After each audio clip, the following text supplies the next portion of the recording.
సహజంగా ఒక అడవికి సింహం రాజుగా ఉంటాడు.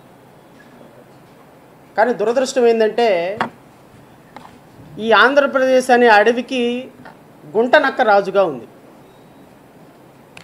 ఈ గుంటనక్క పాపం సరే నక్క తెలివితేటలన్నీ వాడి ఈ ఆంధ్రప్రదేశ్ రాష్ట్రంలోకి అధికారంలోకి వచ్చింది. అధికారంలోకి రావటం కదా ఆ అడవి మొత్తాన్ని పరిపాలిస్తుంది. పాపం 2 పిల్లులు, అమాయకమైనటువంటి పిల్లులు కూడా ఆ అడవిలో ఉంటున్నాయి. సో ఆ పిల్లులకి భోజనం పెట్టాల్సిందో బ్రెడ్ ఇవ్వాల్సిందో ఎవరు అంటే ఆ గుంటనక్కే. ఎందుకంటే అడవిలో ఉన్న జంతువులన్నీ కూడా సంపాదించినంత తీసుకొచ్చి అక్కడ పెడితే ఆ గుంటనక్క రాజు హోదాలో అన్ని జంతువులకి కొద్దిగా పెట్టేటువంటి బాధ్యత ఆ గుంటనక్కదే. ఈ గుంటనక్క తెలివితేటలు ప్రతి సందర్భంలోనూ చూపిస్తూనే ఉంటారు, ఎక్కడ ఒక చోట ఆగదు. ఏదో ఒక సందర్భంలో ఈ పిల్లులు, నేను గుంటనక్కను కదా, ఈ పిల్లులు ఈ అడవికి రాజు అవుతుందేమో అని చెప్పేసి ఈ పిల్లుల మధ్య గొడవ పెట్టాలని గుంటనక్క అనుకుని ఒక పిల్లిని పిలిచింది. ఏంటి నువ్వు ఇంత సన్నగా ఉన్నావు, నీ పక్క పిల్లి చూడు ఎంత లావుగా ఉందో, నువ్వు ఇంత సన్నగా ఉంటానికి కారణం అదిగా పక్క పిల్లే, నీకు పెట్టిందంతా అదే లాక్కొని తింటుంది అని చెప్పింది. అసలు వాస్తవంగా భోజనం పెట్టాల్సింది ఎవరు? ఆ గుంటనక్కే. ఈ గుంటనక్క చెప్పినటువంటి మాటలకి పిల్లుల మధ్య గొడవ వచ్చేసింది. ఇప్పుడు గుంటనక్క యొక్క పరిస్థితి ఏంటి అంటే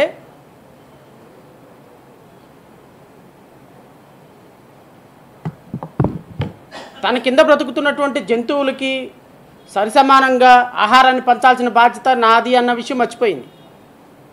వీళ్ళు నా ఏలుబడిలో ఉన్నారు అన్న విషయం మర్చిపోయింది.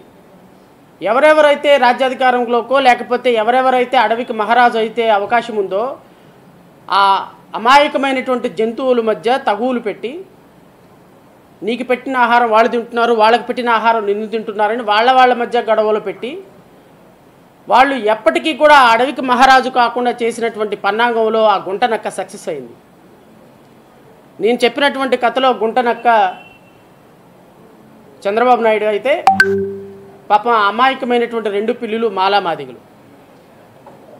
ఎందుకంటే ఈ రాష్ట్రంలో మాలలకి కానీ మాదిగలకి కానీ సరి సమానమైనటువంటి ఉద్యోగ అవకాశాలు పంచాల్సింది, లేదా ఆర్థిక అసమానతలు తొలగించాల్సింది, అస్పృశ్యత తొలగించాల్సింది, వాళ్ళ జీవన ప్రమాణాలు మెరుగుపరచాల్సింది పాలకులే కదా. ఈ రాష్ట్రానికి 15 సంవత్సరాలు ముఖ్యమంత్రిగా పనిచేసినటువంటి చంద్రబాబు నాయుడు, ఈ రాష్ట్రాన్ని పరిపాలించినటువంటి ఇతర ముఖ్యమంత్రులు, ఈ రాష్ట్రంలో 20% ఉన్నటువంటి ఎస్సీల మధ్య 8% ఉన్నటువంటి ఎస్టీల మధ్య చిచ్చు పెట్టి వీళ్ళు రాజ్యాధికారంలోకి రాకుండా చూడాలనేటువంటి ఒక దుర్మార్గకరమైనటువంటి ప్రయోజనాలతో చేస్తున్నటువంటి పాముల ఆటలో బలైపోతుంది ఎవరు అంటే దళిత కులాలు. నిన్నగాక మొన్న చంద్రబాబు నాయుడు బిల్లు ప్రవేశపెట్టినప్పుడు మాట్లాడినటువంటి అబద్ధపు మాటలు, అన్యాయపు మాటలు, దురదృష్టకరమైన మాటలు అన్నీ కూడా రాష్ట్ర ప్రజల దృష్టికి తీసుకురావాల్సినటువంటి బాధ్యత మా మీద ఉంది. కాబట్టి ఖచ్చితంగా ఒక రాజకీయ పార్టీగా, జేబీఎంరావు భారత్ పార్టీగా చంద్రబాబు నాయుడు ప్రభుత్వం తీసుకున్నటువంటి నిర్ణయం, ఎందుకంటే నో డౌట్ ఈ ఎస్సీ వర్గీకరణకి ఆద్యుడు, మాదిగ కులాలు జీవితమంతా ఎప్పటికీ కూడా రాజ్యాధికారంలోకి రాకుండా శాశ్వతంగా సమాధి కట్టినటువంటి దుర్మార్గుడు చంద్రబాబు నాయుడే, నో డౌట్ అబౌట్ ఇట్. దానికి ఆజ్యం పోసింది పక్కనే ఉన్నటువంటి పవన్ కళ్యాణ్, దానికి నిప్పట్టించింది కేంద్రంలో ఉన్నటువంటి భారతీయ జనతా పార్టీ. నేను చాలా సూటిగా స్పష్టంగా మీ ద్వారా రాష్ట్ర ప్రజలందరినీ, మరి ముఖ్యంగా దళిత సామాజిక వర్గాన్ని, దళిత ప్రజల్ని నేను కోరుతున్నా, దీని వెనుకున్నటువంటి కుట్రని అర్థం చేసుకోమని కోరుతున్నా. ఈ దేశంలో రమారమి 140 కోట్ల మందిలో 2011 సెన్సస్ ప్రకారంగా 40 కోట్ల మంది దళిత బిడ్డలు ఉన్నారు. 40 కోట్ల మంది దళిత బిడ్డల్లో రమారమి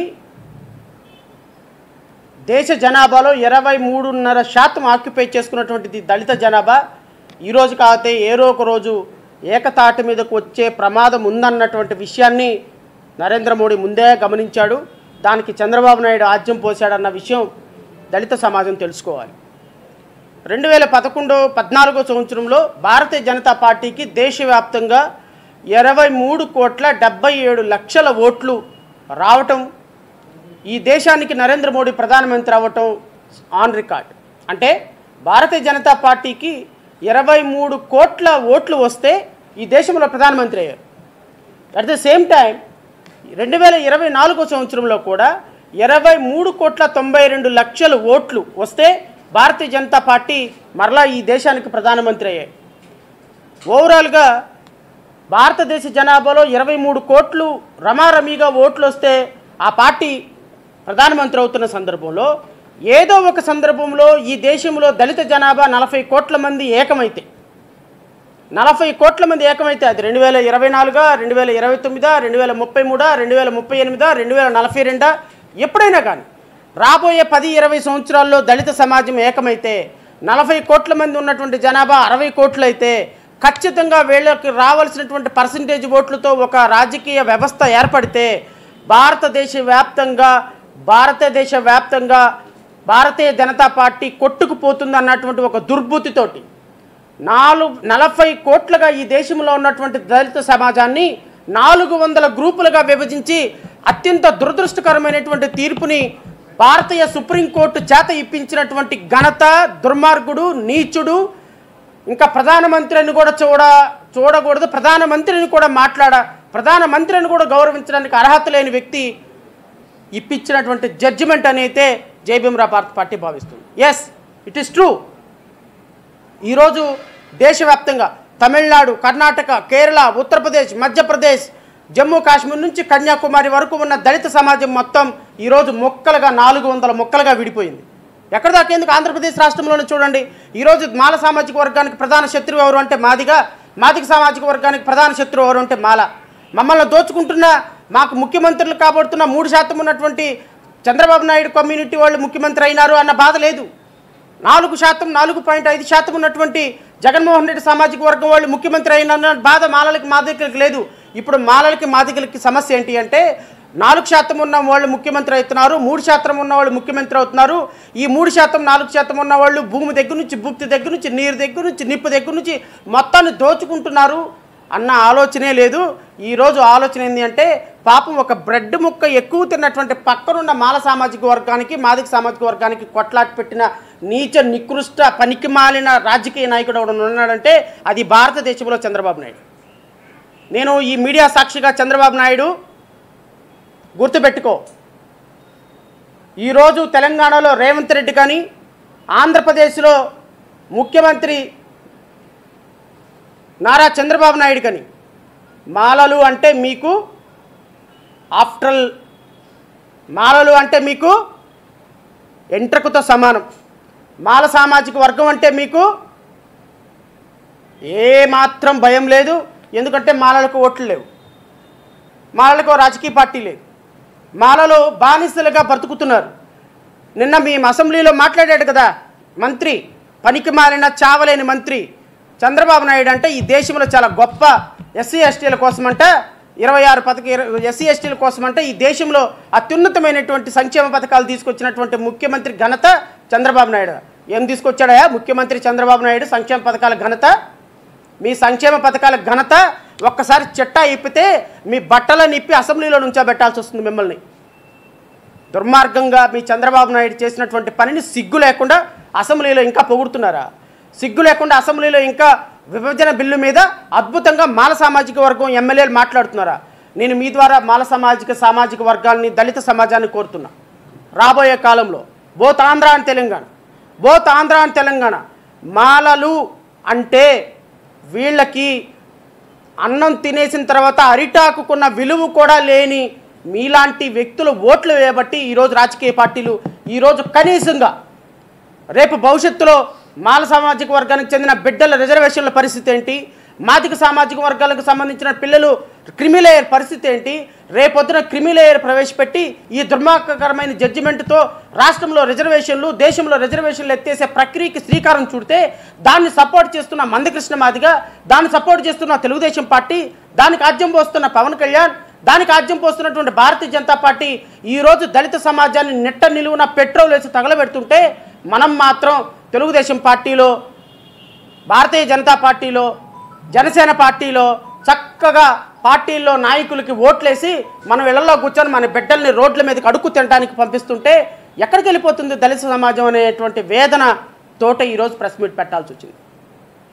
ఈరోజు ప్రెస్ మీట్ పెట్టడానికి ఒకే ఒక కారణం, ఈరోజు మన బిడ్డల భవిష్యత్తు ఏమైపోతుందన్న ఆలోచన చంద్రబాబు నాయుడుకి లేదు. అక్కడ సుప్రీంకోర్టు జడ్జిమెంట్ ఇచ్చి మరుక్షణం దీనిని నేను ఇంప్లిమెంట్ చేస్తానని చెప్పినటువంటి రేవంత్ రెడ్డి సుప్రీంకోర్టు ఇంకా బయటికే రాలా. సుప్రీంకోర్టు జడ్జిమెంట్ ఇచ్చింది, టీవీలో స్క్రోలింగ్ వస్తుంది. మధ్యాహ్నం సాయంత్రం 4 గంటలకు అసెంబ్లీలో ప్రకటన చేశాడు, మేము వర్గీకరణ అమలు చేస్తున్నామని. అంటే అర్థం ఏంటి? మీ మాలలు, మన మాలలు, మన దళిత జాతి అంటే ఎంట్రకతో సమానమైనటువంటి ఈ తెలుగుదేశం పార్టీని, కాంగ్రెస్ పార్టీని ఊరి పొలిమేరలు దాటేంత వరకు కూడా రాజకీయ సమాధి చేయాల్సినటువంటి బాధ్యత మాల సామాజిక వర్గంలో, దళిత సామాజిక వర్గంలో ప్రతి ఒక్కరి మీద ఉంది అని మీరు గుర్తుపెట్టుకోండి. హలో, తెలుగు రాజ్యం ఛానల్ చూస్తున్నారా? సామాజిక, రాజకీయ, జీవన చిత్రణే తెలుగు రాజ్యం. అతిశయోక్తులు, అసత్యాలు ఉండవు. రాజకీయ కోణం కాదు, ప్రజా కోణమే కొలబద్ద. తెలుగు రాజ్యం వీక్షణ మీ ఉత్తమ అభిరుచికి నిదర్శనం.